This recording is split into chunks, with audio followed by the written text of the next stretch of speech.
ناصر بھائی، ہم امتل کو یہاں تنہا چھوڑ کر حماقت کا مظاہرہ کر کے جا رہے ہیں۔ ہم میں سے کسی ایک کو یہاں رہنا چاہیے تھا، جو شاہ صاحب کے آنے تک امتل کی نگرانی کرتا۔ کچھ نہیں ہوتا یار، اب وہ اسے اپنے ٹھکانے پر لے آئی ہے یہاں سے، اور وہ کہاں جائے گی؟ تم حوصلہ رکھو، ہم جلدی واپس آ جائیں گے۔ تم زخمی ہو اور میں کسی صورت یہاں اکیلا قبرستان میں نہیں ٹھہر سکتا۔ تم نہیں جانتے میری کیا حالت ہو رہی ہے۔ ناصر نے اسے خاموش کر دیا، مگر سحر بس پریشان دکھائی دے رہا تھا۔ 5 میل کا سفر طے کیا تو ایک پل پر سے پختہ سڑک گزرتی تھی، اور یہاں بس اسٹاپ اور چند دکانیں بھی موجود تھی۔ ایک چھوٹا سا میڈیکل اسٹور بھی تھا، جہاں سے سحر کے بازو پر پٹی کرائی گئی اور اسے انجیکشن دیا گیا۔ پھر وہ سیدھے شاہ صاحب کے ڈیرے پر پہنچے۔ کافی لوگ وہاں جمع تھے، مگر پتہ چلا کہ شاہ صاحب شہر تک گئے ہیں، جہاں سے شام کو لوٹ کر آئیں گے۔ یہ جان کر ناصر اور سحر کے چہرے بجھ سے گئے۔ ابھی دوپہر کا وقت تھا، کب شام ہوگی، کب وہ آئیں گے؟ وہ شہر میں کہاں ملیں گے؟ ہم ان سے فوری ملنا چاہتے ہیں۔ ہمارا ایک سیبی مریض سخت تکلیف میں ہے۔ سحر نے شاہ صاحب کے ڈیرے پر موجود نگران منشی جی سے پوچھا۔ ان کو 2-3 سرکاری دفتر میں جانا ہے، پھر اپنے ایک مرید کے پاس کچھ وقت کے لیے ٹھہریں گے۔ ٹھیک ہے، ہمارا اپنا شہر ہے، ہم ڈھونڈ لیں گے۔ وہ فوراً واپس پلٹے۔ پچھلی کھڑکی کے بغیر گاڑی کو ہر نگاہ تجسس سے دیکھتی اور کئی مذاق اڑانے لگتے۔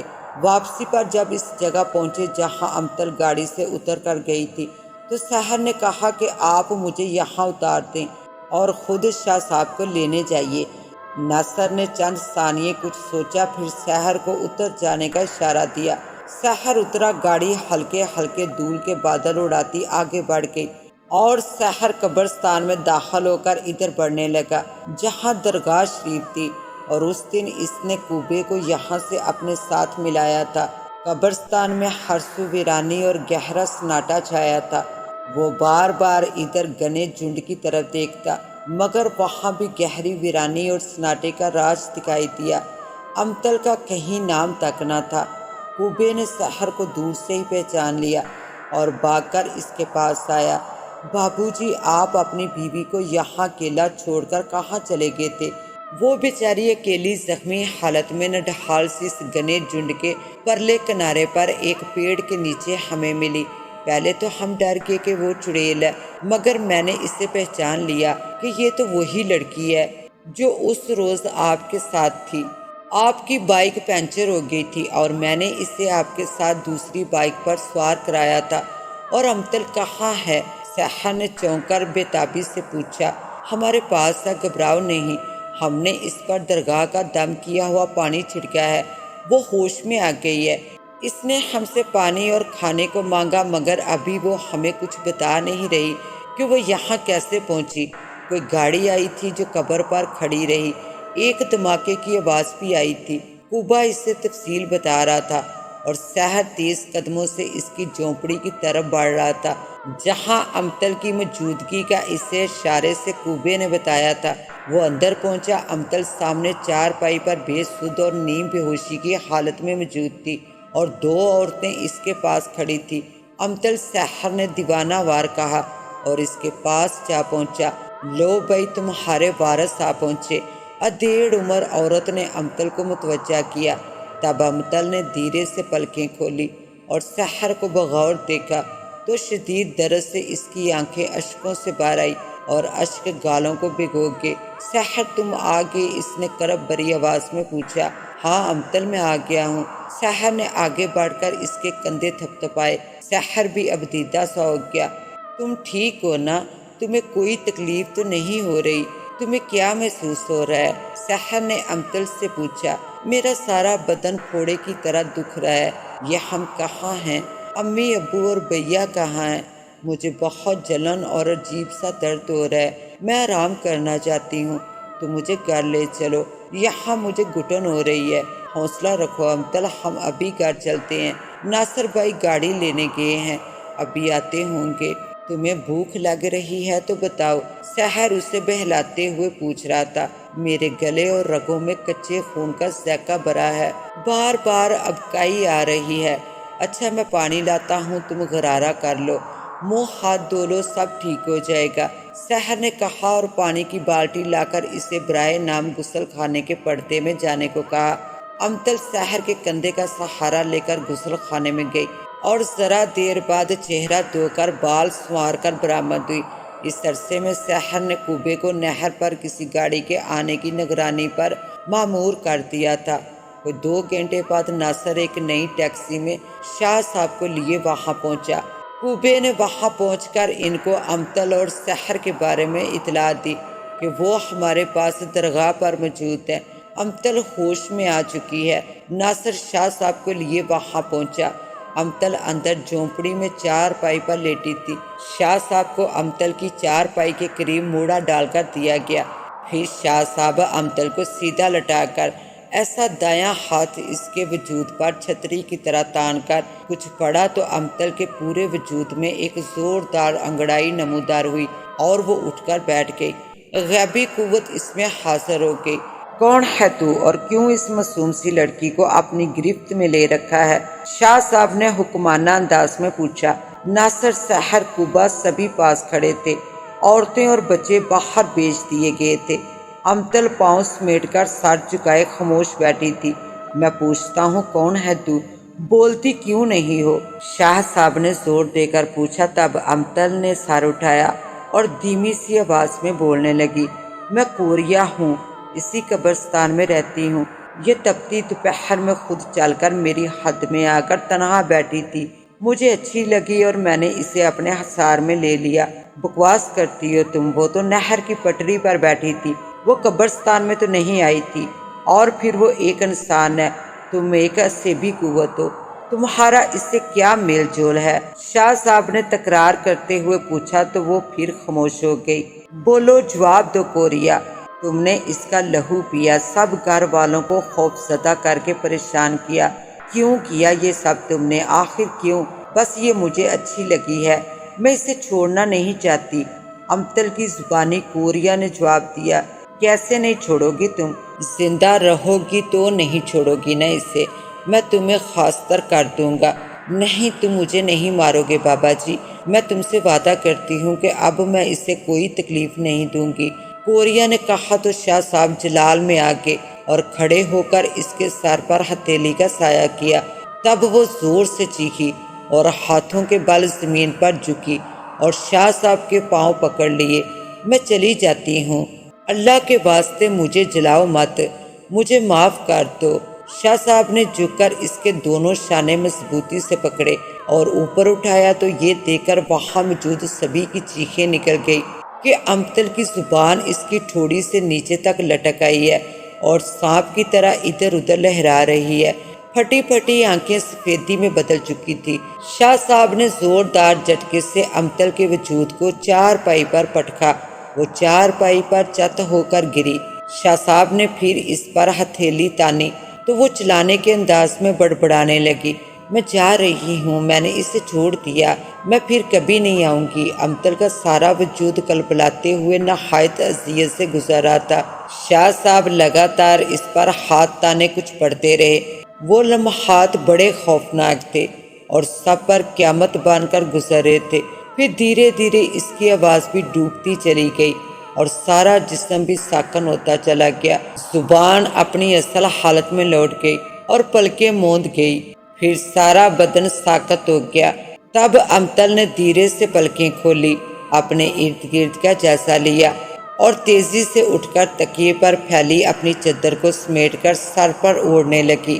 سب اسے ہوش میں دیکھ کر سکھ کا سانس لیا۔ شاہ صاحب نے پانی دم کر کے اسے پلایا۔ سحر نے ہی اسے پانی دیا۔ امتل، اب تم کیسی ہو؟ سحر نے پوچھا۔ امتل نے گردن کو اقرار میں ہلکی سی جنبش دے کر دھیرے سے کہا، ہاں میں ٹھیک ہوں، اب یہ ٹھیک ہو گئی ہے، سارا معاملہ رفع دفع ہو گیا ہے، پریشان ہونے کی ضرورت نہیں۔ شاہ صاحب نے سب کو تسلی دی۔ اب ہم اسے گھر لے جا سکتے ہیں شاہ صاحب؟ ناصر نے شاہ صاحب سے پوچھا۔ ہاں، آپ اسے گھر لے جائیے، اب اسے کچھ نہیں ہوگا، لیکن زندگی بھر کے لیے ایک احتیاط کرنا ضروری ہوگا۔ شاہ صاحب نے کہا تو سب اچھل کر رہ گئے اور بڑے تجسس سے پوچھا، وہ کیا ہے شاہ جی؟ میری بات غور سے سن لو، یہ جو کچھ بھی ہوا آپ اسے یوں بھول جائیے کہ کبھی کچھ ہوا ہی نہیں تھا۔ اگر آپ میں سے یہاں موجود جو لوگ بھی ہیں اس واقعے کا آپس میں ذکر کیا یا کسی اور سے ذکر کیا تو پھر امتل کے ساتھ بھی کچھ ہو سکتا ہے، اور اس ذکر کرنے والے کے ساتھ بھی کوئی عصیبی حادثہ گزر سکتا ہے۔ امتل کے گھر والے اور ہر وہ شخص جو اس واقعے کے بارے میں جان چکا ہے وہ اس بات کا ذکر زبان تک بھی نہ لائے۔ یہ بات ہے مشکل، مگر اس پر عمل کرنا آپ سب کے لیے بہتر ہوگا۔ شاہ صاحب نے بڑے پر اسرار انداز میں کہا تو ایک انجانا سا خوف سب کے چہروں پر عیاں ہونے لگا۔ امتل سے دور رہ کر بھی نہیں، سحر نے پوچھا، آپ دنیا کے کسی کونے میں بھی امتل اور کوریا کی بات کریں گے تو آپ اس قوت کے نشانے پر ہوں گے، اور ایسا کرنے سے جو معمولی سا حادثہ ذکر کرنے والے کے ساتھ پیش آئے گا وہ یہ ہوگا کہ اس کی آنکھیں سفید ہو جائیں گی اور وہ زندگی بھر کسی کے سامنے کھلی آنکھوں سے بات نہیں کر سکے گا۔ شاہ صاحب نے کہا تو سب پر ایک برق سی گر گئی اور سب کے چہرے دہشت زدہ ہو گئے۔ کیا وہ آنکھوں سے اندھا ہو جائے گا؟ سحر نے ہمت کر کے پوچھ ڈالا۔ نہیں، وہ اندھا تو نہیں ہوگا، مگر اس کی سفید آنکھوں کی کوئی تاب نہ لا سکے گا اور اس سے دور بھاگے گا۔ ایک انجانا سا خوف دیکھنے والوں پر اثر کرے گا، کیونکہ اس غیبی قوت کی آنے والی نسل بھی کوریا کی بو پا کر جہاں جہاں سفید آنکھوں کا ذکر چھڑے گا وہاں وہاں یہ اپنا انتقامی اثر ظاہر کریں گے۔ یہ بھی کچھ ضروری نہیں کہ ہر جگہ یہ اپنا اثر چھوڑ جائیں، پھر بھی احتیاط سے کام لینا ضروری ہوگا۔ شاہ صاحب کہہ رہے تھے اور ان کی یہ بات امتل بھی سن رہی تھی، مگر اس وقت اس کا ذہن پوری طرح بیدار نہ تھا۔ وہ غنودگی سی کیفیت میں بیٹھی تھی اور سب کچھ سن رہی تھی۔ پھر اسے گاڑی تک لایا گیا، وہ خود چل کر آئی۔ گھر پہنچ کر بھی شام تک کا وقت اس نے سو کر گزارا، مگر اگلے چند دنوں میں ہی اس کی صحت بحال ہونے لگی اور کوئی ناخوشگوار واقعہ بھی پیش نہ آیا۔ سحر ہر روز اس کی تیمارداری کرنے آتا۔ سحر نے امتل کی اس پر اسرار بیماری اور خطرناک واقعات میں جس طرح اس کا ساتھ دیا اور ہر مقام پر مدد کی تھی، امتل کے گھر والے اس کے بہت شکر گزار تھے۔ پھر سحر نے اپنی ماں کو امتل کا رشتہ مانگنے بھیجا، جو کسی رکاوٹ کے بغیر قبول کر لیا گیا، مگر کیونکہ شاہ صاحب نے فرمایا تھا کہ امتل کی جلد ہی شادی کر دی جائے، اس بات کو ذہن میں رکھتے ہوئے مجبوراً فیصلہ کیا گیا کہ نکاح کی رسم ادا کر دیتے ہیں، رخصتی بعد میں کر لیں گے۔ سب نے اس بات پر اتفاق کیا اور 15 دن بعد امتل کا سحر سے نکاح کر دیا گیا۔ امتل بھی بے حد خوش تھی، وہ سحر کے دل و جان سے چاہتی تھی۔ سحر بھی اسے پانے کے لیے ہر خطرے سے گزر چکا تھا۔ کوئی 6 ماہ بعد جب امتل کے پیپرز ختم ہو گئے تو اسے سرخ جوڑے میں سحر کے سنگ روانہ کر دیا گیا۔ اس تمام عرصے میں امتل کے ساتھ بظاہر تو کوئی حادثہ پیش نہ آیا، مگر کئی بار رات کو اسے اپنی چھاتی پر وزن سا محسوس ہوتا، یا پھر کچھ دیر کے لیے وہ خاموش ہو جاتی۔ جو کچھ اس کے ساتھ بیت چکا تھا کسی فرد نے ان واقعات کا ذکر تک نہ کیا تھا، بلکہ کوریا کے تصور سے سبھی کانپ جاتے تھے۔ پھر جب اجلا روسی میں سحر امتل کا گھونگھٹ اٹھانے جا رہا تھا تو اسے جانے کیوں امتل کے روپ میں کوریا بیٹھی ہوئی دکھائی دے رہی تھی۔ اس نے سر کو جھٹک کر تیزی سے اس خیال کو دماغ سے نکال کر پرے پھینکا۔ اس نے سر کو جھٹک کر تیزی سے اس خیال کو دماغ سے نکال کر پرے پھینکنے کی کوشش کی، اور عین اسی لمحے امتل کے دماغ میں یہ خیال تیزی سے ابھر رہا تھا کہ آج میں سحر سے پوچھوں گی کہ جب میں اس عصیبی قوت کے ہاتھوں میں تھی تو میری کیا کیفیت ہوئی تھی۔ ساتھ میں پیر صاحب کی ہدایت بھی اسے روک رہی تھی کہ اس بات کو خیال میں بھی نہ آنے دینا۔ وہ دونوں اپنی اپنی جگہ ایک وقت خوف تجسس اور وصال کے لمحوں سے آشنا ہونے کی کیفیت سے گزر رہے تھے۔ پھر جب سحر نے امتل کا گھونگھٹ اٹھایا، امتل نے شرماتے اور مسکراتے انداز میں اپنی لمبی جھالر سی پلکیں اٹھائی تو سحر پر آسمانی بجلی سی گر گئی، کیونکہ امتل اپنی سفید آنکھیں کھولے اسے دیکھ رہی تھی۔ سحر اچھل کر رہ گیا۔ اس نے اپنی اضطرابی کیفیت کو سنبھالتے ہوئے امتل سے پوچھا، امتل آپ مجھے دیکھ رہی ہیں؟ ہاں سحر جی، مگر یہ بات آپ کیوں پوچھ رہے ہو؟ امتل نے حیرت سے پوچھا۔ اس کی نارمل آواز سن کر سحر نے خود کو سنبھالا۔ لمحے بھر میں اس پر قیامت ہی تو گزر گئی تھی۔ سہاگ کے وہ یادگار لمحے حادثاتی پل بن کر رہ گئے تھے۔ پورے وجود میں تناؤ سا آ گیا تھا، مگر وہ اس بات کا ذکر تک نہیں کر سکتا تھا۔ اف، کس قدر مجبور اور بے بس ہو کر رہ گیا تھا۔ پھر بھی اس نے اپنے حواس اپنی گرفت میں رکھتے ہوئے امتل کو بڑھ کر کندھے سے لگا لیا۔ صبح آئینہ دیکھتے ہوئے امتل نے جب عکس آئینے میں خود کو جھانکا تو دبی دبی سسکاریاں لیتے ہوئے اپنا چہرہ گھٹنوں میں چھپا لیا۔ پھر سحر نے ہی اسے ہمت دی اور اسے یقین دلایا کہ تم میری زندگی ہو۔ تمہاری بصارت بظاہرہ تو کھو چکی ہے۔ دیکھنے والے تجھے خوف اور تجسس بھری نظروں سے دیکھیں گے، مگر میں تمہیں کبھی اس کمی کا احساس تک نہیں ہونے دوں گا۔ تم سیاہ چشمہ لگائے رکھنا جو تمہارے حسن کو اور بھی دوبالا رکھے گا، سحر نے مسکراتے ہوئے امتل سے کہا۔ تو امتل کی آنکھوں سے 2 قطرے نیچے ڈلکے اور مسکراتے لبوں کی رنگت کو اور نکھار کے۔ پھر جب وہ امید سے ہوئی تو الٹرا ساؤنڈ سے پتہ چلا کہ جڑواں بچے ہیں۔ ڈلیوری آپریشن سے ہوگی۔ سحر ہر ماہ پابندی سے امتل کو چیک اپ کے لیے اسپیشل لیڈی ڈاکٹر فوزیہ کے پاس لے کر جاتا رہا۔ پھر وہ دن بھی آن پہنچا جس روز امتل کا آپریشن تھا۔ اسے اسٹریچر پر ڈال کر آپریشن تھیٹر لے جایا گیا۔ ڈاکٹر فوزیہ نے آپریٹ کرنا تھا۔ سحر اپنی والدہ اور سسٹر کے ساتھ برآمدے میں بے چینی سے آپریشن تھیٹر کے دروازہ کھلنے کا انتظار کر رہا تھا۔ 15، 20، 30 اور 35 منٹ گزر گئے۔ انتظار کا ایک ایک لمحہ اذیت ناک کیفیت میں گزر رہا تھا۔ پھر دروازہ کھلا۔ پہلے نرس چہرے پر سبز نقاب ڈالے برآمد ہوئی، پھر ڈاکٹر فوزیہ۔ سحر بھاگ کر اندر جانے کو لپکا تو ڈاکٹر فوزیہ نے اسے روک لیا۔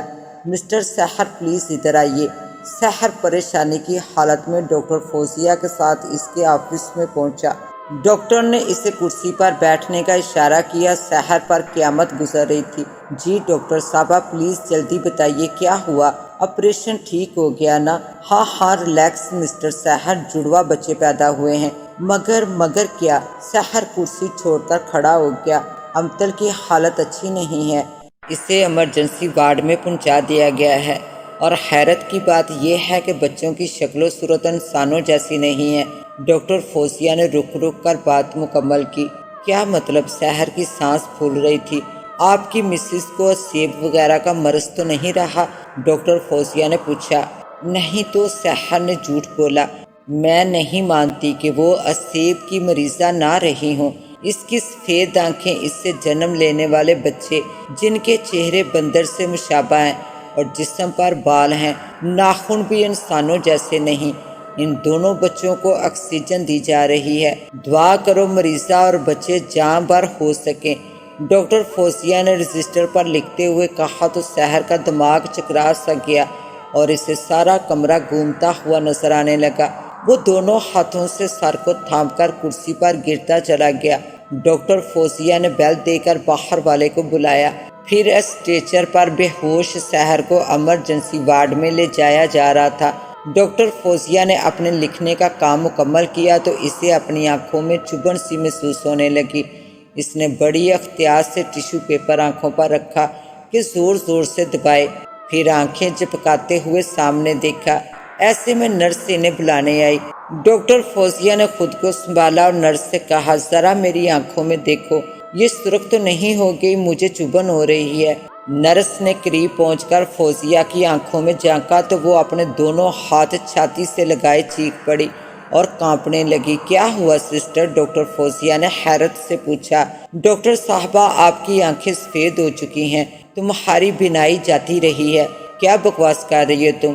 میں دیکھ رہی ہوں سب کچھ، اور تم کہہ رہی ہو میری بینائی چلی گئی؟ میں تو سب کچھ دیکھ رہی ہوں۔ نہیں ڈاکٹر صاحبہ، کسی سے بھی پوچھ لو، تمہاری آنکھیں سفید ہو چکی ہیں۔ اور پھر اسے یقین کر لینا پڑا کہ اس کی آنکھیں سفید ہو چکی ہیں۔ شام کو ہسپتال سے جو ایمبولینس نکل رہی تھی، اس سے امتل کی ڈیڈ باڈی 2 معصوم بندر نما بچوں کے لاشیں سفید چادر سے ڈھکے تھے۔ ایمرجنسی وارڈ میں سحر غنودگی کی حالت میں پڑا تھا۔